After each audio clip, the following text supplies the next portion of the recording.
بسم اللہ الرحمن الرحیم۔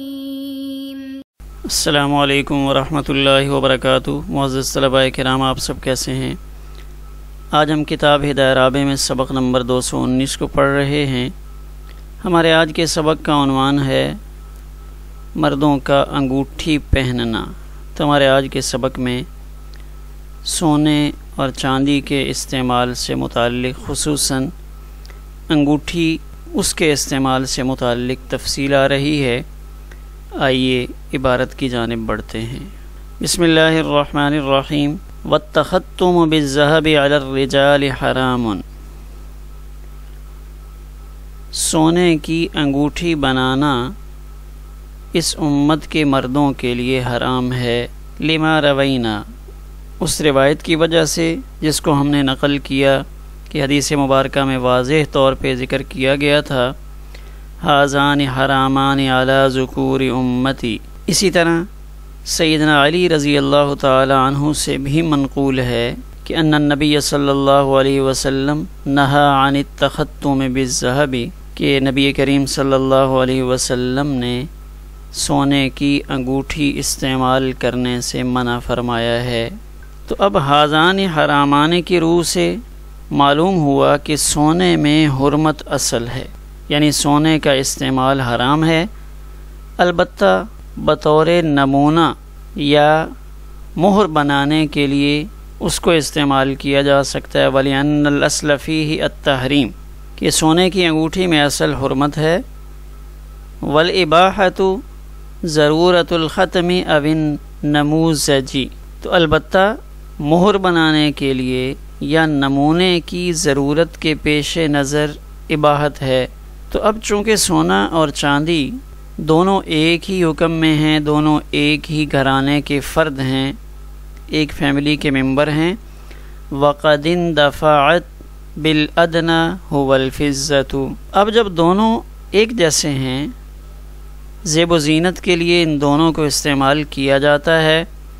تو یہ ضرورت سونے کے بجائے جب چاندی سے پوری ہو جاتی ہے، انگوٹھی چاندی کی بنوائی جا سکتی ہے اور بطور نمونہ چاندی کو استعمال کیا جا سکتا ہے، جیسے ریشم،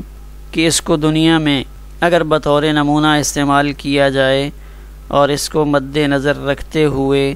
جنت میں ان عظیم الشان نعمتوں کی طلب اس کو بڑھایا جائے، تو ایسے ہی چاندی اور سونا اگر اس کو بھی اسی انداز میں دیکھا جائے کہ یہ بطور نمونہ ہمارے سامنے ہیں اور اس سے انسان زیب و زینت اختیار کرتا ہے، تو چاندی اگر ایک مخصوص مقدار جو شریعت کی طرف سے متعین ہے اس مقدار میں استعمال کی جائے، تو یہ ایک نمونہ، ایک سیمپل ہمارے سامنے ہوگا کہ جنت میں اس سے اعلیٰ نعمتیں زیب و زینت کے لیے اللہ تعالیٰ کی طرف سے ہمیں عطا کی جائیں گی۔ تو جب یہ ضرورت ادنا چاندی سے پوری ہو گئی تو پھر سونے کی طرف نظر کرنے کی کوئی ضرورت نہیں، اس لیے کہ الضرورت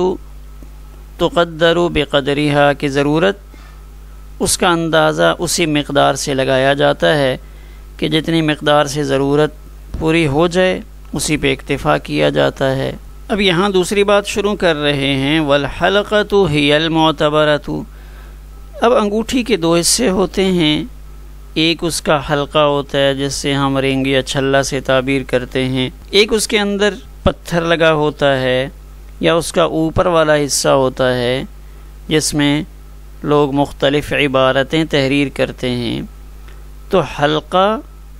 یہ انگوٹھی کی بناوٹ کا اصل سبب ہے، یعنی انگوٹھی کا دار و مدار یوں کہہ لیں کہ حلقے پر ہی ہوتا ہے۔ وہ حلقہ ہو تو پھر انگوٹھی کہلاتی ہے، ورنہ نہیں۔ لأن قوام الخاتم بها، اس لیے کہ انگوٹھی کا قوام وہ تو حلقے پر ہی ہے، انگوٹھی حلقے کے ساتھ ہی قائم ہوتی ہے، انگوٹھی حلقے کا ہی نام ہے۔ تو جب انگوٹھی میں حلقے کو اصل مانا گیا تو اب ہم دوسری جانب آ جائیں گے کہ نگینہ اس کا کوئی اعتبار نہیں، یعنی جب شریعت کا حکم دائر ہوگا کہ انگوٹھی جائز ہے نہیں ہے، کون سی چیز کی جائز ہے کون سی چیز کی جائز نہیں ہے، تو اس جواز اور عدم جواز کا تعلق حلقہ کے ساتھ ہوگا۔ ولا معتبر بالفص، تو اب ہم نگینے کی طرف نہیں جائیں گے۔ حتی یجوز ان یکون من حجر، تو اب نگینہ اگر پتھر کا ہو تو اس کو استعمال کرنے میں بھی کوئی حرج نہیں، اس لیے کہ انگوٹھی کا قوام حلقے سے ہوتا ہے اور یہاں حلقہ غیر حجر ہے۔ اگر کوئی پتھر کی انگوٹھی بنا کے استعمال کرتا ہے تو وہ ممنوع ہے، کیونکہ انگوٹھی صرف چاندی کی استعمال کرنے کی اجازت دی گئی ہے کہ اس امت کے مرد وہ صرف چاندی کی انگوٹھی استعمال کریں۔ ہاں، عورتیں سونے کی انگوٹھی استعمال کر سکتی ہیں۔ تو انگوٹھی میں گویا کہ حلقہ ہی اصل ہے، اگر اس حلقے میں کوئی پتھر لگایا گیا ہے تو اس پتھر کے لگانے میں کوئی حرج نہیں ہے۔ ہاں، ایک چیز یہاں پہ ذہن نشین کی جائے کہ ان پتھروں سے کسی قسم کے عقائد وابستہ نہ کیے جائیں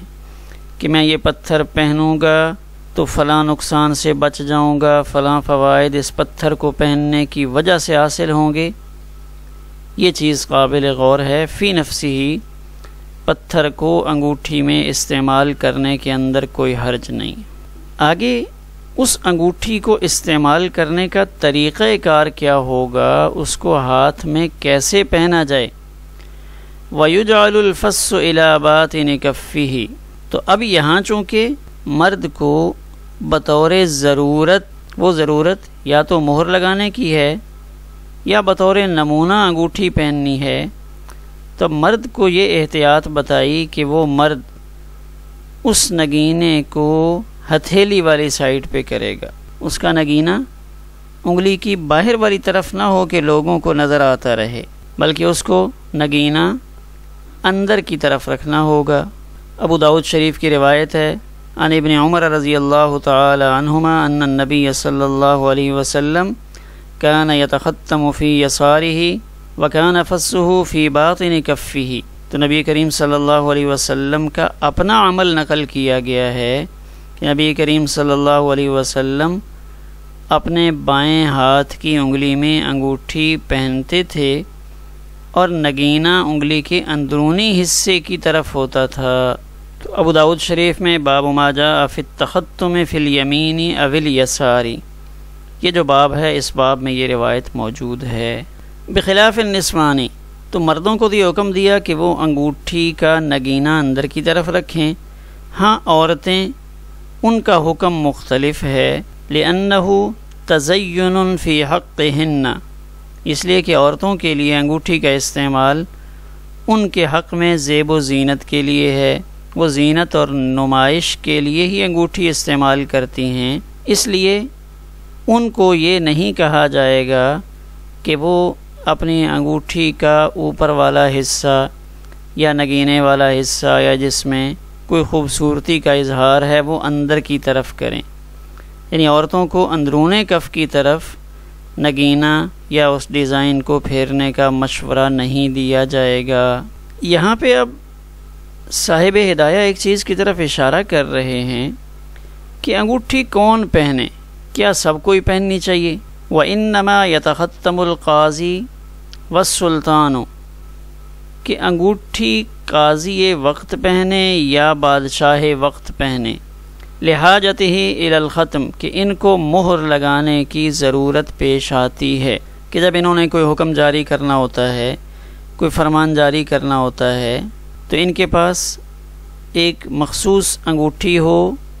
اور اس انگوٹھی کے اندر مخصوص قسم کے الفاظ یا مخصوص قسم کے کوڈ ورڈ ہوں، مخصوص قسم کے الفاظ ہوں، اور وہ اس کی مہر لگائیں تاکہ لوگوں کو پتہ چلے کہ یہ فلاں قاضی صاحب کی مہر ہے یا فلاں بادشاہ کی بنی ہوئی مہر ہے۔ تو یہ ان دونوں کی خصوصیت ہے، ان دونوں کی پہچان ہے، تو ان دونوں کو انگوٹھی بنوانی چاہیے۔ تو یہ دور ایسا تھا جس دور میں یہ کتاب تحریر کی گئی، اور اس سے پہلے کے جو ادوار ہیں ان ادوار میں مہریں انگوٹھی کے ساتھ ہی بنوائی جاتی تھی، یعنی انگوٹھی کا خاص استعمال یا اہم استعمال وہ مہر لگانے کے لیے ہوتا تھا، جبکہ موجودہ دور میں الگ مہریں بنی ہوئی ہیں۔ مہر کے لیے الگ مٹیریل بھی بن چکا ہے اور اس کے طریقے بھی مختلف ہو چکے ہیں، لہذا صاحب ہدایہ کی رائے کے مطابق قاضی اور سلطان ان کو تو انگوٹھی پہننی چاہیے چونکہ ان کو مہر لگانے کی ضرورت پیش آتی ہے۔ فَأَمَّا غَيْرُهُمَا، بہرحال ان دونوں کے علاوہ یعنی مردوں میں سے اگر کوئی قاضی یا بادشاہ ہے تو وہ پہن لے، امت کے باقی مرد ان کے لیے افضل یہ ہے ان یترکا کہ وہ چھوڑ دیں، وہ انگوٹھی نہ پہنیں، لعدم الحاجت الیہ، اس کی ضرورت کے نہ ہونے کی وجہ سے کہ اور لوگوں کے لیے چونکہ اس کی ضرورت نہیں ہے، انہیں مہر نہیں لگانی پڑتی، اس لیے بہتر یہ ہے کہ وہ انگوٹھی کا استعمال نہ کریں۔ قال محمد، امام محمد رحمہ اللہ ایک نیا مسئلہ شروع کر رہے ہیں، ولا باس بمسمار الذهب يجعل في حجر الفص ای فی ثقبہ، نگینے کے سوراخ میں سونے کی میخ لگانے میں کوئی حرج نہیں ہے کہ انگوٹھی بنی ہوئی ہے اور اس انگوٹھی کے اوپر کوئی پتھر لگانا چاہتے ہیں تو اب اس پتھر لگانے میں آیا سونے کو استعمال کیا جا سکتا ہے یا نہیں؟ تو اصل میں مسئلہ یہاں پہ یہ بیان کر رہے ہیں کہ ہر چیز میں مطبوع کا اعتبار ہوتا ہے، تابع کا نہیں۔ تابع کو نہیں دیکھا جاتا بلکہ مطبوع کو دیکھا جاتا ہے، لہذا اگر سونے کی میخ یا کوئی کیل نگینے کے سوراخ میں فٹ کر دی جائے، یعنی اس نگینے کو قابو کرنے کے لیے اس انگوٹھی کے اوپر سونے کی میخ بنائی جائے جو اس نگینے کو قابو کرے، تو اس کے استعمال میں کوئی حرج نہیں ہوگا۔ کیوں؟ اس لیے کہ یہاں سونا تابع ہے، مطبوع پتھر ہے، مطبوع وہ نگینہ ہے، اور حکم مطبوع پر ہوتا ہے، تابع پر کوئی حکم نہیں لگایا جاتا۔ تو فی حجر الفص، اس نگینے کے پتھر میں، ای فی ثقبہ یعنی اس کے سوراخ میں، ظاہر ہے اس نگینے کو قابو کرنے کے لیے اس نگینے میں کو ہلکا سا سوراخ کیا جائے گا اور اس سوراخ کے اندر اس میخ کو، اس کیل کو گاڑا جائے گا تاکہ یہ نگینہ اس انگوٹھی کے ساتھ جڑا رہے، تو وہاں پہ سونے کی میخ یا کیل استعمال کیا جا سکتا ہے، لأنہ تابع، اس لیے کہ یہ تابع ہے، کالعلم فی الثوب، جیسا کہ نقش و نگار کپڑے میں ہوتا ہے تو کپڑا مطبوع ہوتا ہے، نقش و نگار تابع ہوتا ہے۔ فلا يعد لابسا لہ، تو اب اگر انگوٹھی میں نگینے کو قابو کرنے کے لیے سونے کی میخ استعمال کی گئی ہے تو اب یہ نہیں کہا جائے گا کہ اس نے سونا پہنا ہوا ہے، یہ سونا اپنے استعمال میں لا رہا ہے۔ آگے تیسرا مسئلہ ہمارے سبق کا امام محمد رحمہ اللہ ان سے نقل کیا جا رہا ہے، یعنی جامع صغیر کا یہ مسئلہ ہے، وَلَا تُشَدُّ الْأَسْنَانُ بِالذَّهَبِ وَتُشَدُّ بِالْفِضَّةِ هَذَا عِنْدَ أَبِي حَنِیفَةَ، کہ امام ابو حنیفہ رحمہ اللہ یہ فرماتے ہیں کہ اگر کسی کے دانت کمزور ہیں، ہل رہے ہیں اور دانتوں کو قابو کرنا ہے تو امام ابو حنیفہ رحمہ اللہ کے نزدیک سونے کے تاروں سے دانت کو باندھنا درست نہیں ہے۔ لا تشد الاسنان، دانتوں کو نہ باندھا جائے سونے کے تاروں سے۔ ہاں اگر ضرورت پیش آتی ہے تو یہ کام چاندی سے لے لیا جائے۔ یہ امام ابو حنیفہ رحمہ اللہ کی رائے ہے کہ سونے کو تو دانتوں کو قابو کرنے میں بالکل یا استعمال نہ کریں۔ اگر آپ سمجھتے ہیں کہ اس کے بغیر گزارا نہیں ہو رہا تو پھر سونے کے بجائے چاندی کو استعمال کریں۔ یہ مسئلہ جو ذکر کیا گیا ہے ھذا عند ابی حنیفہ تھا، یہ امام اعظم امام ابو حنیفہ رحمہ اللہ کی رائے ہے۔ وقال محمد رحمہ اللہ، جبکہ امام محمد رحمہ اللہ فرماتے ہیں لا باس بالذهب ایضا، کہ جس طرح چاندی سے دانتوں کو قابو کروانا درست ہے اسی طرح سونے سے ان دانتوں کو بندھوانے میں بھی کوئی حرج نہیں۔ وعن نبی یوسف رحمہ اللہ، اور امام یوسف رحمہ اللہ سے مثل قول کل منہما، کہ ان دونوں حضرات میں سے یعنی امام ابو حنیفہ اور امام محمد رحمہ اللہ میں سے ہر ایک کے قول کی مثل امام ابو یوسف رحمہ اللہ کا قول موجود ہے۔ لہما، حضرات صاحبین رحمہم اللہ کی دلیل یہ ہے ان عرفجہ بن اسعد الکنانی رضی اللہ تعالی عنہ کہ حضرت عرفجہ ابن اسعد کنانی اصیب انفہ یوم الکلاب، یوم الکلاب لڑائی کا دن ہے، تو اس دن میں ان کی ناک پہ زخم آیا۔ تو یہ کلاب اصل میں کوفہ اور بصرہ کے درمیان ایک وادی ہے جہاں کسی دور میں عرب کی ایک بڑی لڑائی ہوئی تھی، تو یہ کلاب وادی کا نام ہے۔ تو اس لڑائی میں اصیب انفہ، عرفجہ ابن اسعد ان کے ناک پہ زخم آیا، گویا کہ ان کی ناک کٹ گئی تھی اوپر سے۔ فاتخذ انفا من فضۃ، تو پہلے ان کے لیے چاندی کی ناک بنائی گئی، یعنی اوپر والے حصے کو چاندی کا بنا کر لگایا گیا۔ فانتنا، تو وہ ٹھیک نہیں رہی، اس میں بدبو پیدا ہو گئی یا وہ چاندی وہاں پہ نہیں ٹھہری۔ فامرہ النبی صلی اللہ علیہ وسلم، تو نبی کریم صلی اللہ علیہ وسلم نے ان کو اجازت عنایت فرمائی کہ بأن یتخذ انفا من ذہب، کہ یہ سونے کی ناک بنا لیں، یعنی ناک کا وہ جو اوپر والا حصہ کٹ گیا ہے، اگر وہاں پہ سونے کو استعمال کرنا چاہیں تو سونا استعمال کر لیں۔ تو یہ عرفجہ ابن اسعد ان کا واقعہ بھی ابو داؤد شریف میں منقول ہے، باب ما جاء فی ربط الاسنان بالذہب، اس کے ذیل میں۔ تو اب یہاں حضرت عرفجہ ان کے لیے جب نبی کریم صلی اللہ علیہ وسلم نے سونے کی ناک پہننے کا حکم دیا تھا، تو اس سے معلوم ہوتا ہے کہ اگر سونے کا استعمال درست نہ ہوتا، اس کی گنجائش نہ ہوتی، تو نبی کریم صلی اللہ علیہ وسلم ان کو یہ حکم نہ دیتے۔ تو اب جب پوری ناک سونے کی بنوانا درست ہے تو دانتوں میں معمولی سا تار لگانا تو بدرجہ اولا درست ہوگا۔ تو اصل میں اس واقعہ سے ثابت یہ کرنا چاہتے ہیں کہ جب ناک کے اندر سونے کی ایک تھوڑی سی بڑی مقدار جو دانتوں کو جوڑنے کے لیے تار استعمال کرنا ہے اس میں کم مقدار ہوگی، جبکہ اس کے مقابلے میں ناک کے لیے زیادہ مقدار میں سونا چاہیے۔ تو جب ناک میں درست ہے تو پھر دانتوں کے لیے بھی اس کو درست ہونا چاہیے۔ ولی ابی حنیفہ رحمہ اللہ، امام ابو حنیفہ رحمہ اللہ کی دلیل یہ ہے کہ ان الاصل فیہ التحریم، کہ سونے میں اصل حرمت ہے، سونے میں اصل حرام ہونا ہے، والاباحۃ للضرورۃ، ٹھیک ہے اباحت ہے تو صحیح،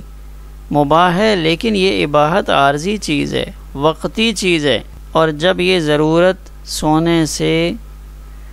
کم درجے کی چیز یعنی چاندی اس سے پوری ہو رہی ہے تو پھر کیوں آپ ضروری سمجھتے ہیں کہ دانتوں میں سونے کو استعمال کیا جائے؟ فبقی الذہب علی التحریم، لہذا سونا اپنی حرمت پر ہی باقی رہے گا۔ جب چاندی سے کام چل رہا ہے تو پھر سونے کو استعمال کرنے کی اجازت نہیں دی جائے گی۔ تو والضرورت، اور ضرورت اس روایت میں جو نقل کی گئی تو وہاں سونے کے علاوہ اس سے ضرورت پوری نہیں ہو رہی تھی۔ لم تندفع فی الانف، تو وہاں ناک میں دونہ سونے سے کم میں کام نہیں چل رہا تھا، حیث انتنا، جب وہ بدبودار ہو رہی تھی۔ تو جب چاندی سے کام نہیں چلا تو پھر وہاں پہ سونے کو استعمال کیا گیا۔ تو گویا کہ یہاں یہ معلوم ہوتا ہے کہ حضرت عرفجہ انہوں نے اولین درجے میں کیا کیا تھا؟ چاندی استعمال فرمائی تھی۔ تو گویا کہ حضرات صاحبین رحمہم اللہ نے جو حضرت عرفجہ کے واقعہ سے استدلال کیا تو اس کے امام ابو حنیفہ رحمہ اللہ کی طرف سے دو جوابات پیش کیے جا رہے ہیں۔ پہلا یہ کہ اس واقعہ سے استدلال کرنا درست نہیں، آپ اس کو دلیل میں نہیں پیش کر سکتے کیونکہ یہ ناک سے متعلق ہے، جبکہ ہمارا مسئلہ دانتوں کا چل رہا ہے کہ ہم دانتوں میں سونے یا چاندی کے تار کو استعمال کرنے کی بات کر رہے ہیں۔ اور دوسرا جواب یہ ہے کہ مقصد ضرورت کا پورا ہونا ہے اور یہاں ضرورت پوری نہیں ہو رہی، بدبودار ہونے کی وجہ سے چاندی سے کام نہیں چلا، اس لیے سونے کی ناک بنوانے کی اجازت دی گئی۔ تو یہاں تھوڑا سا خود غور کیا جائے تو اس روایت میں یہ معلوم ہوتا ہے کہ حضرت عرفجہ انہوں نے بھی پہلے ادنا یعنی چاندی پر عمل کیا. انہوں نے بھی پہلی دفعہ ہی سونے کی ناک نہیں بنوا لی بلکہ انہوں نے چاندی کا استعمال کیا، لیکن بامر مجبوری ان کو ادنا سے اعلیٰ کی طرف التفات کرنا پڑا. اور یہاں پھر وہی قاعدہ وہ استعمال ہوا کہ الضرورات تبیح المحظورات، کہ بعض دفعہ ایسا ہوتا ہے ضرورت کی وجہ سے جو محظورات جو ہمارے خیال میں ممنوعات ہیں ان کو بھی مباح کرنا پڑتا ہے. تو یوم الکلاب تو اس وادی میں نبی کریم صلی اللہ علیہ وآلہ وسلم کی بعثت سے 5 سال پہلے ایک مشہور جنگ ہوئی تھی. یعنی آپ جب مقام نبوت سے سرفراز کیے گئے تو اس سے 5 سال پہلے کوفہ اور بصرہ کے درمیان موجود اس وادی میں جنگ ہو چکی تھی، اور اس جنگ میں عرفجہ ابن اسد کنانی ان کی ناک کٹ گئی تھی. ہمارا آج کا سبق اسی پر مکمل ہوا.